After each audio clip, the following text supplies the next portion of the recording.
Егер сізге полицияның көмегі керек болса, не істеу керек? Дүрлікпеңіз. Біз қазір сізге барлығын қысқада нұсқа түсіндіріп береміз. Бірінші әрі ең кең таралған тәсіл жақын жердегі полиция бөлімшесіне барыңыз.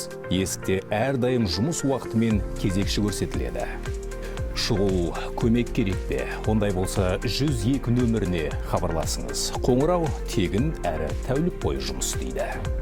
Онлайн тәсілі де бар. e-өтініш.kz порталы. Тіркеліп, қызметті онлайн тапсыру батырмасын басыңыз. Форманы толтырыңыз, атыңызды, ЖСН-ді, мекен жайыңызды және өтініштің мәнін міндетті түрде көрсетіңіз. Бұл маңызды. Әйтпесе жүйе өтінішті кері қайтарады. ЭЦК арқылы қол қойыңыз. Бұл сіздің электронды қолтаңбаңыз. Одан кейін Алматы қаласының полиция басқармасына жіберіңіз.